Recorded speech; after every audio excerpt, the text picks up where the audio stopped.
हमारे देश में शादियाँ किसी त्योहार से कम नहीं होती।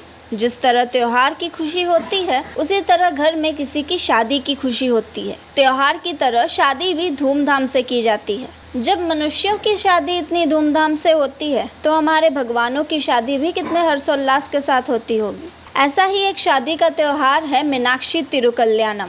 मीनाक्षी तिरुकल्याणम का त्यौहार भगवान शिव के सुंदरेश्वर स्वरूप के साथ देवी मीनाक्षी अम्मन के दिव्य विवाह का जश्न मनाता है। ये भव्य उत्सव तमिलनाडु की सांस्कृतिक राजधानी मदुरई में आयोजित की जाती है और ये यहाँ के सबसे बड़े आयोजनों में से एक है। ये त्यौहार तमिल कैलेंडर के अनुसार चिथिरई महीने के दौरान मनाया जाता है। उत्सव 1 महीने तक चलता है। पहले 15 दिन देवी मीनाक्षी को समर्पित है और शेष 15 दिन अलागर के लिए मनाए जाते हैं, जिन्हें महाविष्णु का एक रूप माना जाता है। मीनाक्षी देवी और भगवान सुंदरेश्वर की कहानी सबसे अलग है। किंवदंती के अनुसार मीनाक्षी पांड्य राजा मलयध्वज पांड्यन और रानी कंचना मलाई की पुत्री थी। जब उनकी लंबे समय तक कोई संतान नहीं हुई, तो उन्होंने देवताओं से पुत्र की कामना के लिए एक यज्ञ किया था। यज्ञ संपन्न होने के बाद उस यज्ञ की अग्नि से एक लड़के के बजाय एक लड़की प्रकट हुई और तो और उनके 3 स्तन थे। राजा मलयध्वज इससे चिंतित हो गए, क्योंकि उन्हें अपने राज्य का उत्तराधिकारी चाहिए था।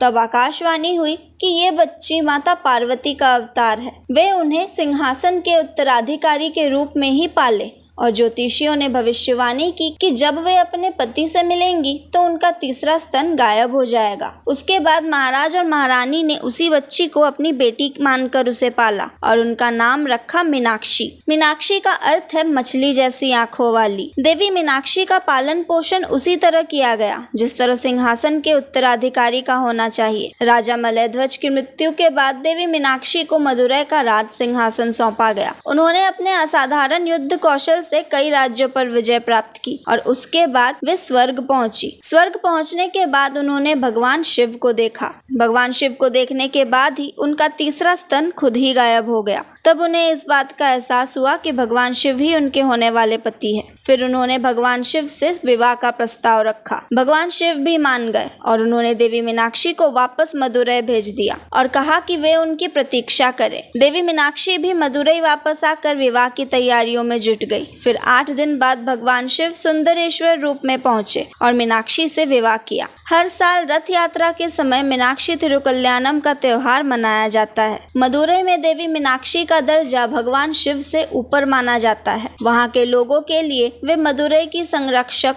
मदुरै की रानी, मदुरै की माँ मीनाक्षी अम्मा हैं, जो अभी भी इस भूमि पर शासन करती हैं। आपको बता दें, मीनाक्षी मंदिर परिसर में 2 मंदिर है।